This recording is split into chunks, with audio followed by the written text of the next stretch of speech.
నమస్తే. Law and life కార్యక్రమానికి స్వాగతం. సామాన్య మానవుడికి చట్టంలోని చాలా విషయాలు తెలియవు. ఆ తెలియని విషయాల్ని వివరిస్తూ గత కొద్ది రోజులుగా కొన్ని నెలలుగా ఈ కార్యక్రమం ప్రతి వారం ఒక్కొక్క అంశం మీద ఎడ్యుకేట్ చేస్తూ వస్తుంది. మరి ఈ వారం ఇన్సాల్వెన్సీ పిటిషన్ అంటే ఏంటి, అది ఎవరు అప్లై చేసుకోవచ్చు, ఏ సందర్భంలో దాని యొక్క ముఖ్యోద్దేశం ఏంటి, దీని గురించి వాళ్ళు మాట్లాడుకోబోతాం. దీనికి సంబంధించి ప్రముఖ న్యాయవాది నాగేశ్వరరావు పూజారి గారు స్టూడియోలో ఉన్నారు. Good afternoon sir. Good afternoon. So insolvency petition IP పెట్టడం అంటారు. చాలా సందర్భాల్లో మనం వింటుంటాం, బయట కానివ్వండి చాలా చోట్ల. సో ఏంటి ఐపీ అంటే ఏంటి ఎగ్జాక్ట్గా? ఐపీ అంటే ఇన్సాల్వెన్సీ పిటిషన్ అంటే ఏంటంటే మన కామన్ భాషలో ఒక వ్యక్తిలో దివాలా తీయటం. మనం జనరల్గా మన వాడుక పదంలో ఒక వ్యక్తి కనుక ఏదైనా పని చేయటం ద్వారా అతడు ఆర్థికంగా కనుక నష్టపోతే దాన్ని మనం జనరల్ పరిభాషలో మనం దివాలా తీయటం అంటాం. దాన్నే మనం కోర్టు పరిభాషలో కానీ లాలో కానీ దాన్ని ఇన్సాల్వెన్సీ అంటాం. ఎవరైతే ఒక వ్యక్తి దివాలా తీయటం ద్వారా, అంటే దివాలా తీయటం అంటే ఒక వ్యక్తి ఆర్థికంగా ఎప్పుడు నష్టపోతాడు, ఏదన్నా ఒక బిజినెస్ చేయడం ద్వారా ఆ వ్యక్తి నష్టపోవడం ద్వారా, కోలుకోనిత నష్టపోవడం ద్వారా అతనికి ఎక్కడైతే అప్పులు తెచ్చాడో ఆ అప్పులు కట్టలేని పరిస్థితి ఉన్నప్పుడు, అంటే మొత్తానికి కట్టలేని పరిస్థితి ఉన్నప్పుడు, దానికి సంబంధించిన రీపేమెంట్ చేయలేనప్పుడు అతడు చట్టాన్ని ఆశ్రయించడాన్నే మనం ఇన్సాల్వెన్సీ అంటాం. Insolvency petition. మనకి ఇన్సాల్వెన్సీ అనే ఒక యాక్ట్ ఉంది. అకార్డింగ్ టు దట్ యాక్ట్ ఏ వ్యక్తి అయినా కానీ అప్పులు చేయడం ద్వారా అతడు మొత్తానికి కట్టలేని పరిస్థితి ఏర్పడడం ద్వారా అతడు తన ఇన్ఎబిలిటీని, అంటే తన ఆసక్తిని కోర్టుకు తెలియజెప్పుకోవడాన్ని ఇన్సాల్వెన్సీ అని చెప్తాం మనం జనరల్ పరిభాషలో. ఎప్పుడు వచ్చింది యాక్ట్? ఇది 1956లో వచ్చిందండి. 56 చాలా అంటే ఎప్పటి నుంచో ఉంది. ప్రెసిడెన్సీ యాక్ట్ అని చెప్పేసి మనకు బ్రిటిష్ కాలం నుంచి ఉంది. ఈ యాక్ట్ అనేది ఎక్కడి నుంచి తెచ్చుకున్నారు? బ్రిటిష్ వాళ్ళు తెచ్చిన యాక్ట్ ఇది. దాన్ని బ్యాంక్రప్టీ అంటారు. అంటే బ్యాంకు సంబంధించిన దివాళా తీసిన అది బ్రిటిష్ వాళ్ళు తెచ్చారు. ఇది బ్రిటిష్ వాళ్ళు పరిపాలించినప్పుడు ప్రెసిడెన్సీ టౌన్స్ అని చెప్పేసి కలకత్తా, బెంగళూరు, ఢిల్లీ, మద్రాస్ ఇలాంటి ప్లేస్లలో మాత్రమే ఉంటుండే బ్రిటిష్ వాళ్ళు పరిపాలించినప్పుడు. తర్వాత వాళ్ళు వెళ్ళిపోయిన తర్వాత దాన్ని కొన్ని మోడిఫికేషన్ చేసుకుని అకార్డింగ్ టు ఇండియన్ కాన్స్టిట్యూషన్ ప్రకారం దీన్ని చేయడం జరిగింది. ఓకే. అంటే ఇప్పుడు ఇది వ్యక్తులైతే, ఇండివిజువల్స్ అయితే ఎలా ఉంటుంది, సంస్థలు అయితే ఎలా ఉంటుంది? ఇన్సాల్వెన్సీ అనేది ఎప్పుడైనా కూడా ఒక వ్యక్తే కాదు, ఆర్థికంగా లాస్ అయిన ఒక సంస్థ కావచ్చు, ఒక పార్ట్నర్షిప్ ఫర్మ్ కావచ్చు, లేదా ఒక ప్రైవేట్ లిమిటెడ్ కంపెనీ కావచ్చు, ఒక లిమిటెడ్ కంపెనీ కావచ్చు, ఏదైనా కూడా ఇన్సాల్వెన్సీ కింద అప్లై చేసుకునే అధికారం ఉంది. ఇక్కడ ఒక వ్యక్తి లేదా ఒక ఫర్మ్ లేదా ఒక ప్రైవేట్ లిమిటెడ్ కంపెనీ, కొన్ని సందర్భాల్లో మనకు పబ్లిక్ లిమిటెడ్ కంపెనీలు కూడా ఇన్సాల్వెన్సీ అప్లై చేసుకునే అవకాశం ఉంది. ఎక్కడైతే పబ్లిక్ లిమిటెడ్ కంపెనీలు ఇన్సాల్వెన్సీ అప్లై చేసుకుంటాయో, జనరల్గా బ్యాంక్రప్టీ అప్లై చేసుకుంటాయో, అక్కడ లాస్ అయ్యే వాళ్ళ సంఖ్య, అంటే ఎవరైతే అప్పులు ఇచ్చారో వాళ్ళ చిన్న మొత్తాలలో ఉంటాయి. ఇప్పుడు విజయమాల్యా ఉంది, కింగ్ ఫిషర్, దట్ ఈస్ ఇన్సాల్వెన్సీలో ఉంది. అంటే వాళ్ళు తెచ్చిన అప్పులు వాళ్ళు చేసే పనికి వాళ్ళు లోడ్ సరిపోవడం లేదు. సో అది చాలా, అంటే దాంట్లో పబ్లిక్ మనీ ఇన్వాల్వ్మెంట్ అయింది కాబట్టి దానిపైన గవర్నమెంట్ కొద్దిగా సీరియస్గా ఆలోచించి దానిపైన ఏం చేయాలని ఆలోచిస్తున్నది. అదే ఒక వ్యక్తి ఉన్నాడు అనుకుందాం. సపోజ్ ఒక వ్యక్తి కనుక ఎక్కడన్నా కనుక తనకు తెలిసిన వాళ్ళ దగ్గర కానీ బిజినెస్ ట్రాన్సాక్షన్లో కానీ అప్పు చేయటం వల్ల అక్కడ కొద్దిగా నష్టపోయే అవకాశం ఎక్కువ ఉంటుంది కాబట్టి దాని సీరియస్ ఇంపాక్ట్ ఎక్కువ ఉంటుంది దానిపైన. అంటే దీనికి ఏం నిబంధన ఏమైనా ఉందా? ఇప్పుడు వ్యక్తుల విషయంలో కావచ్చు, లేకపోతే పెద్ద పెద్ద ఆర్గనైజేషన్ విషయంలో కావచ్చు, నిబంధన ఏమైనా ఉందా? నిబంధన ఏం లేదు. ఎవరైతే ఐపీ పెట్టాలంటే ఒకటే నిబంధన, ప్రొసీజర్. వాళ్ళ ప్రొసీజర్ ప్రకారం ఏంది, ఐపీ అనేది పెట్టాలంటే ప్రొసీజర్ ప్రకారం ఏంది, వాళ్ళు ఇతర దగ్గర నుంచి అప్పు తెచ్చి ఉండాలి. ఆ అప్పు అనేది ఇతరులు కావచ్చు, ఫైనాన్షియల్ ఇన్స్టిట్యూషన్స్ కావచ్చు, ఎవరైనా కావచ్చు, వాళ్ళు వ్యాపారం చేసి ఉండాలి. ఆ వ్యాపారం చేయడం ద్వారా వాళ్ళు లాస్ అయి ఉండాలి. ఆ లాస్ కూడా ఏంది, వీళ్ళు కట్టలేని పొజిషన్లోకి మొత్తం వెళ్ళిపోయి ఉండాలి. ఉన్నప్పుడు అకార్డింగ్ టు సెక్షన్ 9 ప్రకారం, మనం ఇన్సాల్వెన్సీ యాక్ట్ సెక్షన్ 9 ప్రకారం మనం చట్టం ప్రకారం అప్లై చేసుకునే అధికారం మనకు ఉంటుంది. కోర్టుకి వెళ్ళొచ్చు దానిపైన. ఓకే. అయితే మరి ఇలాంటి యాక్ట్ అందుబాటులో ఉన్నా కూడా, ఈ ఐపీ పెట్టుకునే అవకాశం ఉన్నా కూడా, ఎందుకు ఇప్పుడు చాలా మన సందర్భాల్లో పేపర్లో చూస్తుంటాం, న్యూస్లో చూస్తుంటాం, కుటుంబాలు ఆత్మహత్యలు చేసుకొని ఈ కేవలం ఈ ఫినాన్షియల్ స్ట్రగుల్ వల్లే జరుగుతూ ఉంటుంది. ఎందుకని అంటే వాళ్ళు దీన్ని ఉపయోగించుకోలేకనా, లేకపోతే అవేర్నెస్ లేకపోవడం వల్ల కారణం అంటే? ఇది మనం రెగ్యులర్గా, ఇప్పుడు మీరు అన్నట్టు మనం రెగ్యులర్గా ప్రతిరోజు కానీ వెరీ ఫ్రీక్వెంట్గా మనం పేపర్లలో హెడ్లైన్స్లలో చూస్తుంటాం. జనరల్గా అప్పుల బాధలు ఎక్కువైపు తట్టుకోలేక తను చనిపోవడము, లేకపోతే తనతో పాటు భార్యని పిల్లల్ని కూడా చంపడం అనేది మనం రెగ్యులర్గా అప్పుల బాధలు తట్టుకోలేక అనేది మనం పేపర్లో రెగ్యులర్గా చూస్తుంటాం. ఇది జనరల్గా ఈ యాక్ట్ ఉంది, దీన్ని అప్లై చేసుకోవచ్చు అనేది చాలామందికి అవగాహన లేదు. ఫస్ట్ ఆఫ్ ఆల్ ఒకటి, ఎందుకంటే ఈ మనకు చట్టం కంటే మనకు సామాజిక భయం ఎక్కువ. ఎందుకంటే మనం ఎక్కడైతే అప్పులు తెచ్చినామో అక్కడ వాళ్ళు ఏమనుకుంటారో, వాళ్ళకి ఏం ఆన్సర్ చెప్పాల్సి వస్తుందో, లేకపోతే ఇంకా ఇతర కారణాలు, వాళ్ళు ఏమైనా చేస్తారేమో భయము, ఇతర కారణాల వల్ల ఏం చేస్తారంటే వాళ్ళకు ప్రెషర్కి లోనయ్యి వాళ్ళు ఆత్మహత్య చేసుకోవడం కానీ వాళ్ళ కుటుంబ సభ్యుల్ని చంపడం కానీ జరుగుతుంటుంది జనరల్గా. కానీ ఎక్కడైనా కూడా ఒక ఇన్సాల్వెన్సీ పిటిషన్ మీద అవగాహన కనుక ఉంటే దాన్ని అప్లై చేసుకుంటే అది బోత్ ఆఫ్ పార్టీస్, అంటే అప్లై చేసిన వ్యక్తికి కానీ ఎవరైతే వాళ్ళు అప్లై ఇచ్చారో వాళ్ళకి కానీ ఒక మంచి జరిగే అవకాశం ఉంటుంది. ఎందుకంటే కోర్టు మధ్యలో ఉంటుంది కాబట్టి అక్కడ నిజంగా అనేది లాస్ అయిందా లేదా, ఒక వ్యక్తి ఇప్పుడు ఒక వ్యక్తి కావచ్చు, ఒక సంస్థ కావచ్చు, ఇన్సాల్వెన్సీ అప్లై చేసుకున్నప్పుడు ఆ వ్యక్తి కానీ ఆ సంస్థ కానీ లాస్ అయ్యారా లేదా అనేది కోర్టు వెరిఫికేషన్ దొరుకుతుంది. ఒకవేళ కనుక కోర్టు ఎంక్వైరీలో వాళ్ళు లాస్ కాలేదు, వాళ్ళు వ్యాపారం చేసి లాస్ కాలేదు, బాగానే ఉంది, లేకపోతే వీళ్ళు ఏదైతే మనీ అనేది ఇతర వాటికి ఉపయోగించుకున్నారు అనేది కనుక కోర్టు ఎంక్వైరీలు కనుక వెళ్తే మిగతా ఎవరికి ఎగెనిస్ట్ అయితే అప్లై చేసారో వాళ్ళందరికీ న్యాయం జరిగే అవకాశం ఉంటుంది. చట్టాన్ని ఎవరికి చేతిలో తీసుకునే అధికారం లేదు ఫస్ట్. ఎందుకంటే చాలామందికి మన ఎస్పెషల్లీ మన భారతదేశంలో చట్టాల కంటే ఎక్కువ సామాజిక భయమే ఎక్కువ ఉంటుంది. ఏమనుకుంటారు అంటే జనాలు ఏమనుకుంటారు అనేది ఒక మొదటి భయం. వాళ్ళ ఇన్నర్ ఫీలింగ్ కూడా ఉంటుంది, అరే నిజంగా మరి నేను తెచ్చాను కదా వాళ్ళకు కూడా ఇవ్వాలి కదా అనే ఒక భయంతోనే అప్లై చేసుకుంటారు. కానీ దానికోసం ప్రాణాలు తీసుకోవాల్సిన అవసరం ఏం లేదు. ఎందుకంటే వ్యక్తి జీవితంలో ఎప్పుడు ఏం జరుగుతుందో చెప్పలేము. ఇప్పుడు ఇవాళ లాస్ అయి ఉన్నాం, మనం ఇన్సాల్వెన్సీ అప్లై చేసుకున్నాం, రేపు ఇంకొక 5 years తర్వాత మళ్ళీ బాగుపడవచ్చు కదా. దానికి ప్రాణాలు తీసుకోవాల్సిన అవసరం ఏం లేదు కదా, అప్పుల కోసం ప్రాణాలు తీసుకోవాల్సిన అవసరం ఏం లేదు. కనీసం మనం ఒక వ్యక్తిని బెదిరించి వాడిని చంపడం ద్వారా కంటే వానికి ఒక అవకాశం ఇవ్వడం ద్వారా కూడా మళ్ళీ అతన్ని సమాజంలో ఎదుగునిచ్చే అవకాశం కూడా మనకు ఉండొచ్చు. కాబట్టి ఎవరైనా ఏంటంటే ఈ అప్పులు ఇచ్చిన వాళ్ళు ఒక నెగిటివ్ మైండ్లో ఉంటారు. కాబట్టి ఏంటి అంటే నా మనీ వెళ్ళిపోయింది అంటే వాళ్ళ తప్పు కూడా ఏముండదు. అంటే వాళ్ళకు ఒక రూపాయి ఎక్కువ వస్తుందనో లేకపోతే ఇంకో పద్ధతి ద్వారానో ఒక సెక్యూర్ ఉందని చెప్పేసి వాళ్ళు ఇన్వెస్ట్మెంట్ చేసి పెట్టుకుంటారు. కాబట్టి వాళ్ళ తప్పు కూడా ఏముండదు ఇక్కడ. కాకపోతే ఏంటంటే ఒక ఇన్సాల్వెన్సీ పిటిషన్ అనేది దాని మీద అవగాహన కనుక్కుంటే ఈ ఎవరైతే వ్యక్తి ఇన్సాల్వెన్సీ మీద కోర్టు కనుక అప్లై కనుక చేసుకుంటే అది బోత్ ఆఫ్ పార్టీస్కి హెల్ప్ఫుల్ అవుతుంది. Instead of taking illegal actions, ఈ ఇల్లీగల్ యాక్షన్స్ అనేది తీసుకున్న బదులు వ్యక్తిని బెదిరించే బదులు కోర్టుకు వెళ్ళి దాన్ని డిఫెండ్ చేసుకోవడం వల్ల బోత్ ఆఫ్ పార్టీస్ చట్టం పెట్టింది అందుకు. దాన్ని ఎవరన్నా ఫైనాన్షియల్ ఇబ్బందుల వల్ల బిజినెస్ చేసి లాస్ అయితే అతన్ని కాపాడడానికే ఆ చట్టం పెట్టారు. కాపాడడానికంటే వాళ్ళకి ఒక అవకాశం వాని నిజాయితీ నిరూపించుకోవడానికి ఆ చట్టం పెట్టారు. అయితే ఒకటి ఇప్పుడు మీరు చెప్పింది బాగానే ఉంది, మళ్ళీ అతను రికవర్ కావచ్చు ఆఫ్టర్ సమ్ టైం, 4 సంవత్సరాల తర్వాత 5 సంవత్సరాల తర్వాత రికవర్ కావచ్చు, ఆ వ్యక్తి కావచ్చు లేకపోతే సంస్థ కావచ్చు. అయితే అతను కట్టలేని పరిస్థితిలో ఉన్నాడు, బాధితులు ఎవరైతే ఉన్నారో అప్పు ఇచ్చిన వాళ్ళు ఎవరైతే ఉన్నారో వాళ్ళకి ఎవరు నష్టపరిహారం చేస్తారు? కోర్టు ఇస్తుందా లేకపోతే కేవలం అతనే పే చేస్తాడు లేదంటే కొంత సమయాన్ని ఇస్తుందా? ఏం జరుగుతుంది అక్కడ? ఎలా నష్టపరిహారం? ఎప్పుడైనా కూడా ఒక వ్యక్తి ఇన్సాల్వెన్సీ పిటిషన్ని కనుక అప్లై చేసుకున్నప్పుడే మన పిటిషన్లో షెడ్యూల్ ఏ, షెడ్యూల్ బి, షెడ్యూల్ సి అని చెప్పేసి ఎఫ్ వరకు షెడ్యూల్స్ ఉంటాయి. ఎప్పుడైతే తనని ఇన్సాల్వెన్సీ కింద ప్రకటించమని కనుక మా కోర్టుకి అభ్యర్థించే ముందు సెక్షన్ 9 కింద దాంట్లో షెడ్యూల్స్ ఉంటాయి. షెడ్యూల్ ఏలో వచ్చేసి అతను ఎంతమంది దగ్గర అప్పు తీసుకున్నాడు, ఎంతెంత పేమెంట్లు ఇవ్వాలనేది మొత్తం క్లియర్గా రాయాల్సి ఉంటుంది. ఓకే. షెడ్యూల్ బిలో వచ్చేసి అతనికి ఎవరన్నా అప్పిచ్చే వాళ్ళు ఉన్నారా, ఎవరికన్నా అప్పిచ్చే వాళ్ళు ఉన్నారా అంటే ఇప్పుడు ఒక వ్యక్తి బిజినెస్ చేసేటప్పుడు అందరి దగ్గర అప్పులు తీసుకోవడమే కాదు, అతను కూడా కొంతమంది ఇచ్చేది ఉంటుంది కదా, వాళ్ళు కూడా ఇవ్వలేని పరిస్థితి ఉన్నప్పుడు వాళ్ళని కూడా షెడ్యూల్ బిలో మనం ప్రకటించడం జరుగుతుంది. షెడ్యూల్ సిలో వచ్చేవరకు ఇమోబుల్ అసెట్స్ కానీ మూవబుల్ అసెట్స్ కానీ, ఎందుకంటే ఒక వ్యక్తికి కానీ లేకపోతే ఒక వ్యాపార సంస్థకు కానీ ఒక కంపెనీకి కానీ వాళ్ళు బిజినెస్ చేసే క్రమంలో కొన్ని ఆస్తులు కొనాల్సి వస్తుంది. వెహికల్స్ కావచ్చు, సంథింగ్ ల్యాండ్స్ కావచ్చు, ఆఫీస్ ప్రెమిసెస్ కావచ్చు, ఏదైనా కొనాల్సి వస్తుంది. వాళ్ళు కొనాల్సి వచ్చినప్పుడు కూడా ఆ షెడ్యూల్ సిలో మనం ఇమోబుల్ అసెట్స్, షెడ్యూల్ డిలో వచ్చేసి మూవబుల్ అసెట్స్ ఏవైతే దానికి సంబంధించిన మూవబుల్స్ ఉంటాయి అవన్నీ, తర్వాత మనకు షేర్స్, అసెట్స్ ఏమైనా మొత్తం దాంట్లో ప్రకటించబడతాయి. ప్రకటించబడిన తర్వాత కోర్టులో ట్రయల్స్ నడిచిన తర్వాత ట్రయల్స్లో కనుక నిజంగా ఇతడు నష్టపోయాడని కనుక కోర్టు ఫీల్ అయితే, ఆపోజిట్ పార్టీ కనుక ప్రూవ్ చేసుకోలేకపోతే అతడు ప్రకటించిన ఆస్తులు at the time of application, insolvency application అప్పుడే అవన్నీ డిక్లేర్ చేస్తారు. కాబట్టి అది రిసీవర్ దగ్గరికి వెళ్ళిపోతాయి. కోర్టు ఒక రిసీవర్ని పెట్టి ఆ రిసీవర్ ఆధీనంలో ఆ ఆస్తులని చూసుకోమని చెప్తుంది. తర్వాత ఒకవేళ అతడు నిజంగానే ఇన్సాల్వెంట్ అయ్యిండు, ఇక్కడ కంపల్సరీ ఇక్కడ లాస్ అయింది అని కోర్టు ఫీల్ అయినప్పుడు అతను ఇన్సాల్వెంట్ కింద ప్రకటిస్తూ అతడు ఏవైతే ప్రకటించిన ఆస్తులు ఉన్నాయో వాటిని ఒక రిసీవర్ ద్వారా అమ్మిచ్చి ఆ మిగతా మనీ అనేది వాళ్ళకు ఇవ్వడం జరుగుతుంది.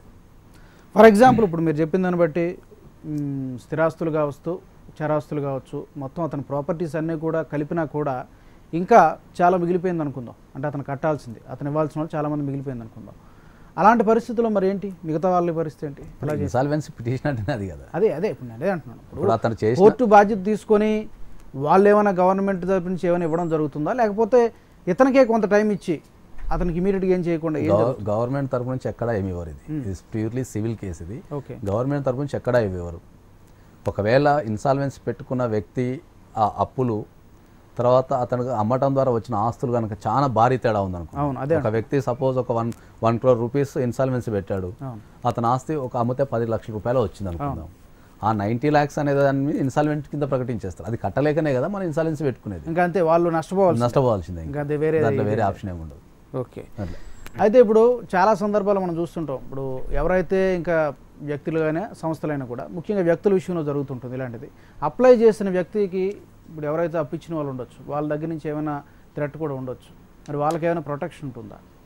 అదే ఇప్పుడు ఎక్కడైనా కూడా ఒక ఇండివిజువల్ కానీ ఒక వ్యాపార పెద్ద సంస్థలు తప్పించి ఒక ఇండివిజువల్ కానీ ఒక పార్ట్నర్షిప్ ఫర్మ్లో కానీ ఎక్కడన్నా కనుక ఇప్పుడు ఇన్సాల్వెన్సీ అప్లై చేసినప్పుడు డిఫాల్ట్గా ఆపోజిట్ పార్టీస్ నుంచి ఎవరైతే ఉంటారో వాళ్ళ దగ్గర నుంచి థ్రెటనింగ్ కాల్స్ కానీ వస్తాయి. జనరల్గా వాళ్ళకి బెదిరింపు కాల్స్ కానీ ఏదైనా మానసికమైన ప్రాబ్లమ్స్ ఏదన్నా వచ్చే అవకాశం ఎక్కువ ఉంటుంది. ఎందుకంటే వాళ్ళు ఒక సెక్యూర్ కదా అని చెప్పేసి వాళ్ళు ఇక్కడ ఇన్వెస్ట్మెంట్ చేసి ఉంటారు. ఆ సెక్యూరిటీ వెళ్ళిపోయినప్పుడే వాళ్ళకు డిప్రెషన్లోకి వెళ్ళిపోయి ఇలాంటి చర్యలు చేస్తారు. ఎప్పుడైతే ఇన్సాల్వెన్సీ పిటిషన్ ఒక వ్యక్తిని కోర్టును ఆశ్రయించినప్పుడు అది కోర్టులో పెండింగ్ ఉన్నప్పుడు ఆ వ్యక్తిని కలిసే అధికారం కానీ ఆ వ్యక్తిని బెదిరించే అధికారం కానీ ఆ వ్యక్తికి ఇంకో రకంగా హాని కలిగించే అధికారం కానీ చేయొద్దు. ఎందుకంటే కోర్టులో పెండింగ్ ఉన్న కేసు అది. కాబట్టి ఆ కోర్టులో పెండింగ్ ఉన్న కేసుని కోర్టు ద్వారా మాత్రమే తెలుసుకోవాలి తప్ప ఆ వ్యక్తిని బెదిరించే అధికారం లేదు. ఒకవేళ ఇన్సాల్వెన్సీ పిటిషన్ అప్లై చేసేటప్పుడు ఓకే ఆ వ్యక్తికి ప్రాణహాని ఉంది అని కనుక ఫీల్ అయితే ఆ ఇన్సాల్వెన్సీ పిటిషన్తో పాటు ఒక ప్రొటెక్షన్ ఆర్డర్ అని కూడా అప్లై చేసుకోవచ్చు. సెక్షన్ 31 కింద ఇన్సాల్వెన్సీ యాక్ట్ సెక్షన్ 31 కింద ఆ ప్రొటెక్షన్ ఆర్డర్ని అప్లై చేసుకోవచ్చు. ఆ ప్రొటెక్షన్ ఆర్డర్ని అప్లై చేసుకున్నప్పుడు ఆ సంబంధిత కోర్టు ఏదైతే ఉందో ఆ ఇన్సాల్వెన్సీ పిటిషన్ని పరిశీలించినప్పుడు నిజంగా ఆ వ్యక్తికి ప్రాణహాని ఉంది, ఇతనికి ఈ ఎవరైతే అప్పులు తీసుకున్న వాళ్ళ వల్ల ప్రాణహాని ఉందని ఫీల్ అయితే కనుక ఆ కోర్టు అతనికి ప్రొటెక్షన్ ఇచ్చే అధికారం ఉంటుంది. ప్రొటెక్షన్ ఇచ్చే అధికారం ఉంటుంది కోర్టుకి. ఎందుకంటే ప్రాణాలు తీసే హక్కు ఒక అప్పు చేసినంత మాత్రాన ప్రాణాలు తీసే హక్కు ఎవరికి లేదు. కాబట్టి అతనికి ప్రొటెక్షన్ అధికారం కోర్టు అక్కడ ఫీల్ కావాలి. ఇతను సబ్మిట్ చేసింది ఏదైతే కోర్టు నమ్మాలి, ఓహో ఇక్కడ ఇతనికి నిజంగానే ప్రాణహాని ఉంది కాబట్టి ఇతన్ని చంపే అవకాశం ఉంది, లేకపోతే ఇతన్ని కిడ్నాప్ చేసే అవకాశం ఉంది అని కోర్టు ఫీల్ అయినప్పుడు కంపల్సరీ సెక్షన్ 31 కింద ఇన్సాల్వెన్సీ యాక్ట్ సెక్షన్ 31 కింద అతనికి ప్రొటెక్షన్ ఇచ్చే అధికారం ఉంది. లేదు కొన్ని సందర్భాల్లో మనం సబ్మిట్ చేసినాం, ఇన్సాల్వెన్సీ పిటిషన్ ఉంది పెండింగ్లో ఉంది, పెండింగ్లో ఉన్నప్పుడు కూడా కొంతమంది వ్యక్తులు బెదిరించడం కానీ లేకపోతే కొన్ని రకాల అనాగరిక చర్యలు కనుక తీసుకుంటే కనుక అప్పుడు కూడా ఆ వ్యక్తి అంటే ఆ పెండెన్సీ ఉన్నప్పుడు కూడా ఆ వ్యక్తి కోర్టును ఆశ్రయించేసి నాకు ఇప్పుడు ఈ పిటిషన్ పెండింగ్లో ఉన్నా కూడా నాకు ఇలాంటి థ్రెటింగ్ కాల్స్ వస్తున్నాయి, లేకపోతే నన్ను బెదిరిస్తున్నారు, నన్ను చంపేయడానికి ట్రై చేస్తున్నారు, కిడ్నాప్ చేస్తానికి ట్రై చేస్తున్నారు కనుక ఫీల్ అయ్యి దానికి సంబంధించిన ఆధారాలు కనుక మనం కోర్టుకు సమర్పించగలిగితే ఆ కోర్టు అతనికి ప్రొటెక్షన్ ఇచ్చే అధికారం ఉంది. కొన్ని సందర్భాలలో లోయర్ కోర్టు ఇవ్వకున్నా కూడా మనం హైకోర్టులోకి వెళ్ళి ఆ రైట్ని మనం ఎక్సర్సైజ్ చేసుకునే అధికారం ఉంది మనకు. కానీ అతను అప్లై చేసుకోవాలి, కంపల్సరీ అప్లై చేసుకోవాలి. అడగని అమ్మాయిన పెట్టదన్న టైప్లో కోర్టుకు మనం చెప్తేనే కదా కోర్టుకు తెలిసేది. కోర్టు దానంతా దాన్ని స్మెల్ చేయలేదు కదా. ఒక ఇన్సాల్వెన్సీ పిటిషన్ అప్లై చేసినప్పుడు దాంట్లో రకరకాల అంశాలు ఉంటాయి. కాబట్టి దాంట్లో అక్కడ నిజంగా అతను ప్రొటెక్షన్ కావాలి నాకు లేకపోతే థ్రెటనింగ్ ఉంది అనేది అతను కోర్టులో ప్రూవ్ చేసుకోగలగాలి. కోర్టులో ప్రూవ్ చేసుకున్నప్పుడు కంపల్సరీ ఆ కోర్టు అతనికి ప్రొటెక్షన్ ఆర్డర్ కంపల్సరీ ఇస్తుంది. రైట్ నాగేశ్వర గారు, ఈ ఐపీఈ యాక్ట్ గురించి మరిన్ని వివరాలు తెలుసుకునే ముందు ఇప్పుడు షార్ట్ బ్రేక్ తీసుకుందాం. లా అండ్ లైఫ్ కార్యక్రమంలో ఇప్పుడు షార్ట్ బ్రేక్.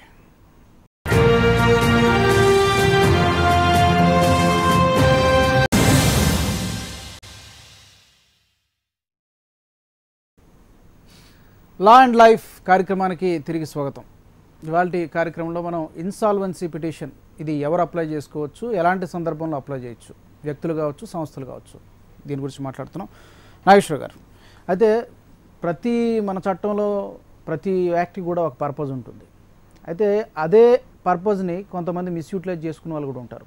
అప్పులు చేసేసి అవసరం లేకున్నా కూడా జనాల దగ్గర భారీగా లక్షల్లో కావచ్చు కోట్లలోనూ అప్పులు చేసేసి కావాలనే చట్టంలో ఇది ఒక వెసులుబాటు ఉంది కదా అని చెప్పి ఇలా మిస్యూటిలైజ్ చేసే వాళ్ళు కూడా ఉంటారు. మరి అలాంటి వాళ్ళ విషయంలో ఎలాంటి యాక్షన్ ఉంటుంది? ఇప్పుడు ఎక్కడైనా కూడా ఇప్పుడు మీరు అన్నట్టు ఇంతకుముందు మీరు చెప్పినట్టు కొంతమంది లక్షల్లో కానీ కోట్లలో కానీ వాళ్ళు వసూలు చేసి ఈ చట్టాన్ని అడ్డం పెట్టుకొని తప్పించుకోవచ్చు అనేది మీరు చెప్తున్నారు. కానీ దాన్ని కోర్టులో ప్రూవ్ చేయాల్సిన అవసరం ఎవరైతే అప్లై చేశారో వాళ్ళకు కోర్టులో ప్రూవ్ చేయాల్సిన అవసరం ఉంటుంది కంపల్సరీ. ఇప్పుడు నష్టపోయాం అనేది కోర్టులో కంపల్సరీ ప్రూవ్ చేయాలి దాన్ని. ఇప్పుడు ఉట్టేనే జనాల దగ్గర నుంచి మనీ తీసేసుకొని లక్షలు తీసేసుకొని కోట్లు తీసేసుకొని కోర్టుకి వెళ్ళి అప్లై చేసినంత మాత్రాన చట్టం అయితే ఏం గుడ్డిది కాదు కదా. అప్లై చేసుకున్న ప్రతి ఒక్కరికి వాళ్ళకి ఇన్సాల్వెన్సీ ప్రకటించేసి వాళ్ళని సమాజంలో తిరగనివ్వడానికి. అప్లై చేసుకున్న వ్యక్తి పైనే నేను అప్లై చేసిన ఇన్సాల్వెన్సీ అప్లై చేసుకున్నాను నేను లాస్ అయ్యాను అనేది ప్రూవ్ చేసుకోవాల్సిన బర్డన్ ఆఫ్ ప్రూఫ్ వాళ్ళపైనే ఉంటుంది ఫస్ట్ పాయింట్.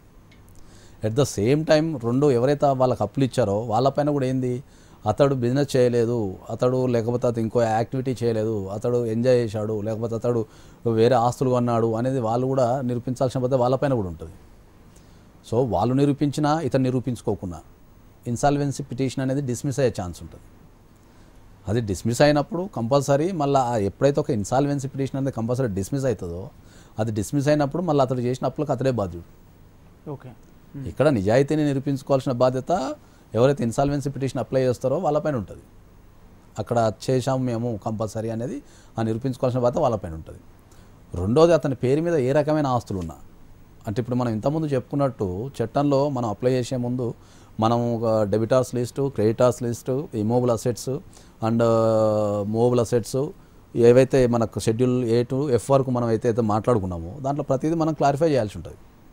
మనం ఏం దాచుకోకుండా ఉన్న నిజాలను కోర్టుకు చెప్పాల్సిన బాధ్యత మన పైన ఉంటుంది. ఒకవేళ దాంట్లో మనకి ఏమన్నా ఆస్తులు మనం దాచి, అంటే మనం అనుకోవచ్చు జనరల్గా ఒక కామన్ వ్యక్తి ఏమనుకుంటాడంటే నాకు ఒక ఇల్లు ఉంటే బాగుంటుంది, ఈ ఒక్క ఇల్లు సేవ్ చేసేసుకొని మిగతా అంత కోర్టుకు చెప్పేద్దాం అనుకోవచ్చు. అలాంటప్పుడు ఆ ఒక్క అసెట్ని కూడా మనం దాచి కోర్టుకు అబద్ధాలు చెప్పి దాన్ని చేసినప్పుడు ఆ ఒక్క అసెట్ వాళ్ళ కోర్టు ఎంక్వైరీలో ట్రయల్స్లో ఆ ఒక్క అసెట్ బయటపడ్డా కూడా ఇన్సాల్వెన్సీ పిటిషన్ అనేది డిస్మిస్ అయిపోయి ఆ పిటిషన్కి మొత్తం డ్యామేజ్ వచ్చేస్తుంది.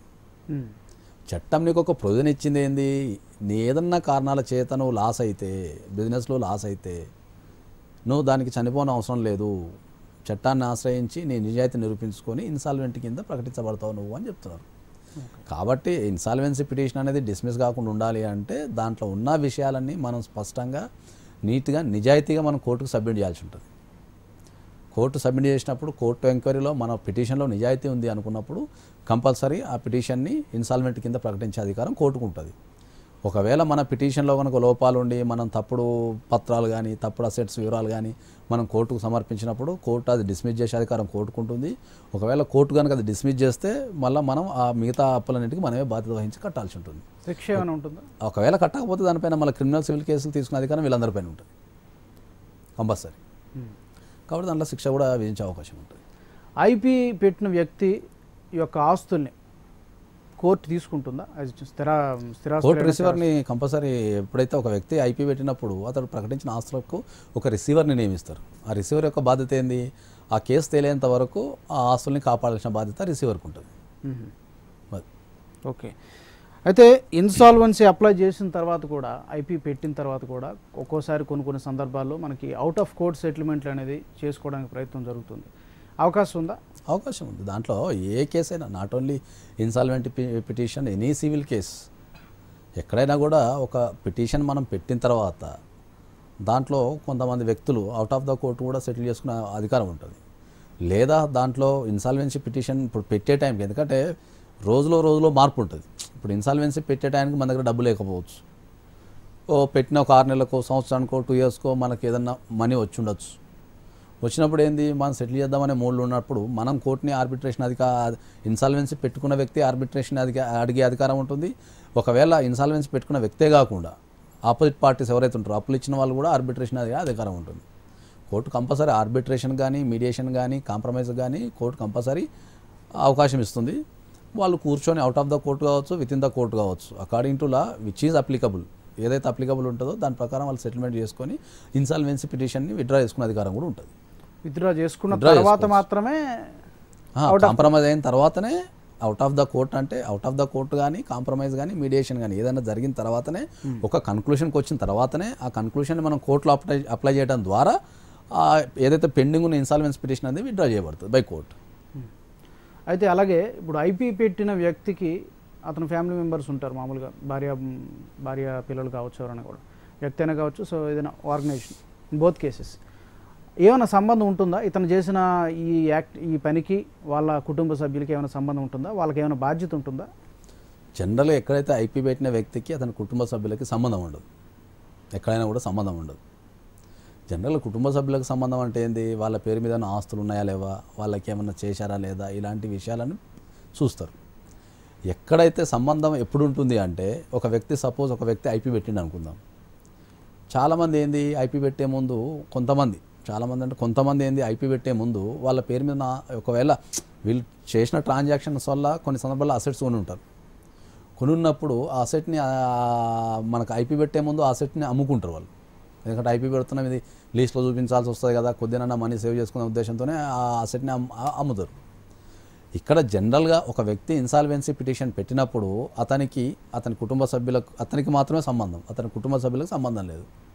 అతని కుటుంబ సభ్యులకు ఎప్పుడు సంబంధం అంటే, ఇతడు చేసిన ట్రాన్సాక్షన్ వల్ల ఏదైనా అసెట్ కనుక కొంటే ఆ అసెట్ని తీసుకునే అధికారం కోర్టుకుంటుంది.